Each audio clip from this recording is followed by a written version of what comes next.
Quem cava cova por muito tempo aprende uma coisa. A gente para de fazer pergunta. É terra para dentro, defunto para fora. Faça chuva ou faça sol, eu tô lá com a minha pá e o meu silêncio. Mas tem história que não sai da gente. Gruda que nem barro na botina. E hoje eu vou contar algumas delas. Histórias que o chão me contou.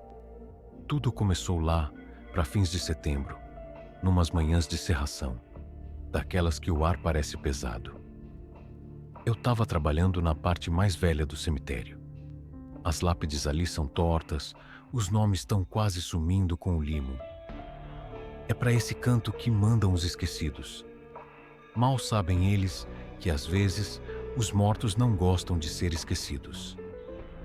A primeira vez que a vi foi numa terça. Ela veio subindo a estradinha de pedregulho, andando devagar, vestido branco, de modelo antigo, e usava luvas de renda. Ninguém mais usa luvas. Ela parou perto do portão de ferro e olhou em volta, como se procurasse algo. Aí, virou para mim. Os olhos eram mansos, mas o jeito era firme. Perguntou: "Moço, o senhor pode me ajudar a achar um túmulo?" Nem liguei muito. Falei: "Ajudo, sim, senhora." E ela me disse um nome: Ana Lúcia. O nome não me era estranho. Falei que ia olhar nos registros. Ela só agradeceu com um aceno e foi andando na direção do mato. Nem esperou eu explicar o caminho. No dia seguinte, fui conferir. E estava lá: Ana Lúcia. Quadra H, fileira 5. Só que o livro dizia que ela morreu em 1936. Fazia quase 90 anos. Não dei muita bola até ela começar a voltar. Toda semana. Sempre o mesmo vestido, a mesma voz mansa. "O senhor achou o túmulo?" Zrene ela perguntava. E eu apontava, mas ela nunca ia até lá. Só virava as costas e sumia no bosque. Na terceira semana, aquilo começou a me encucar.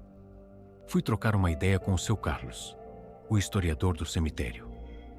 Quando falei o nome, ele levantou os olhos da papelada. "Ana Lúcia?" Zrenia, ele disse. "Essa moça se afogou no Riacho das Almas. Caso trágico. O povo falava que ela estava grávida do filho de um fazendeiro rico. Abafaram tudo, enterraram com um nome falso. Por quê?" Contei da mulher de branco. Ele não riu. Só encostou na cadeira e disse: "Meu filho, talvez você esteja conversando com a própria defunta." O sangue gelou. Na vez seguinte que ela apareceu, fiz diferente. "Vem comigo que eu te levo." Fomos em silêncio até a quadra H. Parei do lado da lápide simples. Ela ficou olhando por um tempão. Aí, virou para mim e disse: "É menor do que eu imaginava." Ela tocou o topo da pedra, bem de leve, e perguntou: "E o bebê? Acharam?"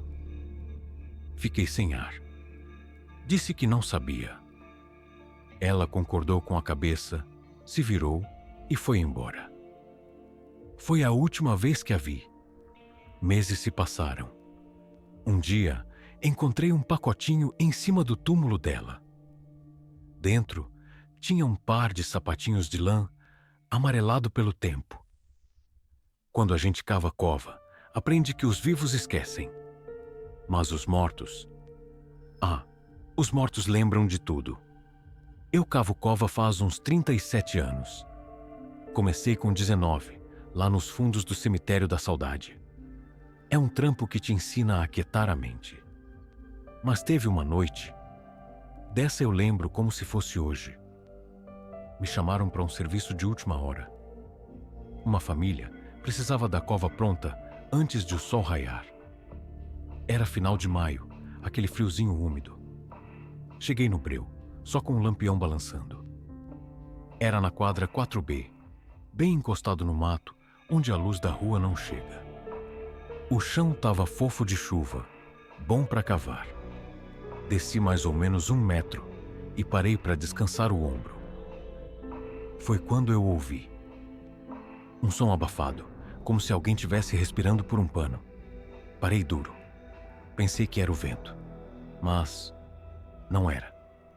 Veio de novo, um som úmido, um choro contido, vindo de debaixo da terra. Talvez uns 2 palmos abaixo da minha bota. Olha, eu nunca fui do tipo medroso, mas os mortos não choram. Abaixei, encostei o ouvido na terra. O som ficou mais nítido. Era de gente, desesperado. Olhei meu mapa. Aquele lote nunca tinha sido usado. Tinha que estar vazio. Fiquei um tempo ali. Dei umas batidas na parede do buraco. Não parou. O que eu ia fazer? Ligar para a polícia e dizer que a terra estava chorando? Continuei cavando. Quanto mais fundo eu ia, mais claro ficava o som. E então, quando passei de 1,5 metro, parou. Silêncio total. Um silêncio que parecia que o próprio chão tinha prendido a respiração. Ajoelhei e comecei a tirar terra com a mão. Foi quando achei o pano. Um tecido velho se desfazendo. Cavei mais e puxei. Era um paletó podre. Não tinha caixão, só o terno. E debaixo dele, osso. Tapei o buraco de novo. Não contei para ninguém. No dia seguinte, dei outro lote para a família. Uma semana depois, passei por lá. A terra tinha baixado um pouco. E em cima, tinha a marca de uma mão espalmada na poeira. Uma mão pequena, como a de uma criança. Meus amigos, obrigado por acompanharem essas histórias. São vocês que mantêm essas histórias de arrepiar. Mas só uma pequena parte de quem assiste é inscrita. Se você curte nosso trabalho, clicar em inscrever-se ajuda demais. É um segundo que faz muita diferença. Aproveita, deixa o like e compartilha para manter os arrepios rolando. Obrigado mesmo. Vamos voltar ao silêncio do cemitério. Ainda tem chão para contar história.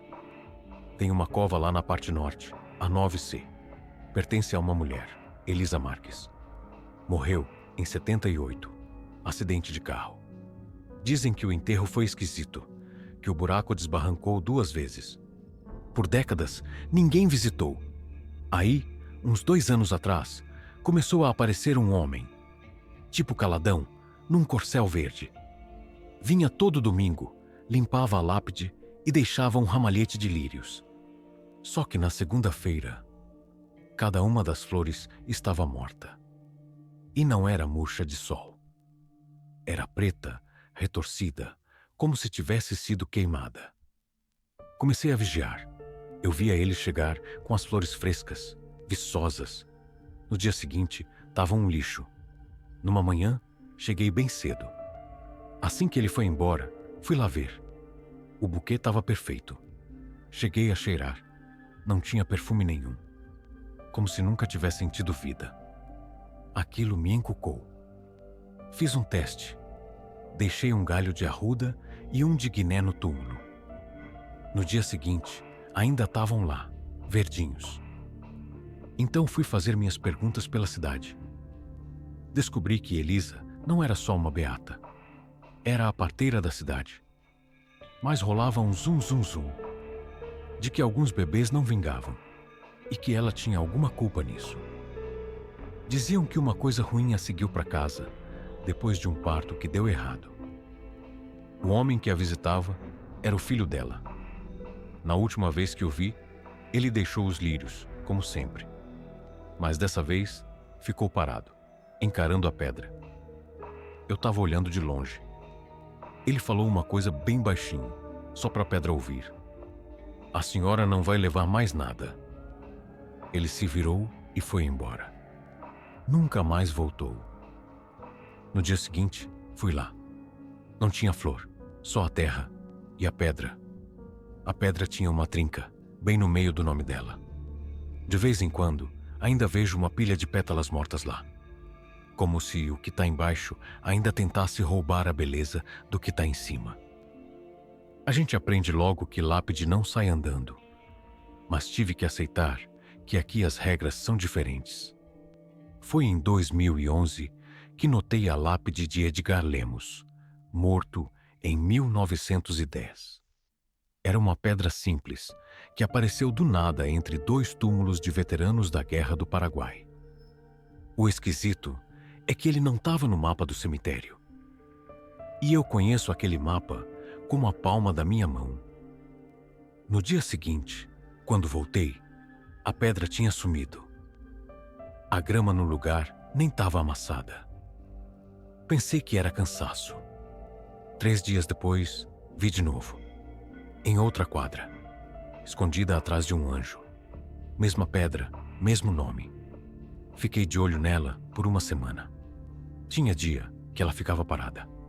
Teve um dia que ela sumiu de tarde e reapareceu à noite, a uns 6 metros de distância. Sempre em pé, sempre limpa. Fui falar com o seu Maurílio, um coveiro das antigas. Ele ficou sério. Você viu a pedra do Edgar? Zrenia lhe perguntou. Eu já vi. Aparece e some. Nunca fica muito tempo. Dizem que ele era coveiro aqui. Caiu numa cova aberta e nunca mais acharam. A pedra só aparece quando dá na telha. Eu não queria acreditar. Na manhã seguinte, ela sumiu de novo. E eu a encontrei no meio da rua principal do cemitério. Parada. Tentei empurrar. Tava gelada que nem defunto. E o chão embaixo, sequinho, sem marca, sem buraco. Ela não foi colocada ali. Ela apareceu. Naquela noite, fuçando os livros mais antigos, achei um registro de 1910. Pedra removida da cova marcada E. Lemos. Não há corpo embaixo. Pedra guardada no galpão. Acontece que esse galpão pegou fogo em 1922. A lápide dele queimou junto. Eu ainda vejo ela, a cada par de anos. Aparece de madrugada, num lugar diferente. Eu parei de tentar entender. Agora, quando a vejo, só tiro o chapéu, faço um aceno e sigo meu caminho. Afinal, Edgar Lemos não tem cova. Mas, de algum jeito, a pedra dele continua procurando por uma. Mas a história mais estranha não é de dar medo. É de dar um aperto no peito. É sobre o seu Tomé, o coveiro antes de mim. Um homem mirrado, de costas curvadas. Toda tardezinha, quando o sol sumia, atrás da velha paineira, ele assobiava. Sempre a mesma melodia. Um dia perguntei o que era. Ele cuspiu no chão e disse: não é moda, é um chamado. Pra quê? Zreniel perguntei. Ele olhou para o horizonte. Para uma coisa perdida, uma coisa que escuta. Ele se foi em 2007. Nós o enterramos lá no alto do morro, perto de um banco de cimento que ele gostava. Na noite depois do enterro, eu fiquei até mais tarde. E foi quando eu ouvi o mesmo assobio, vindo da mesma direção, lá de cima do morro, do túmulo dele. Já se passaram 18 anos, e toda tarde, quando a luz se vai, ele vem. Aquele assobio, suave, paciente. Eu sei que é o seu Tomé, chamando, esperando. E um dia, quando eu me for do mesmo jeito, de bota suja e mão calejada, eu acho que aquele chamado vai ser para mim. E talvez eu responda: obrigado por ouvirem minhas histórias. Deixem seus comentários, compartilhem suas próprias experiências. O apoio de vocês é tudo. Fiquem ligados para mais causos de arrepiar. Lembrem-se, às vezes, os contos mais assustadores são aqueles que poderiam acontecer com qualquer um de nós.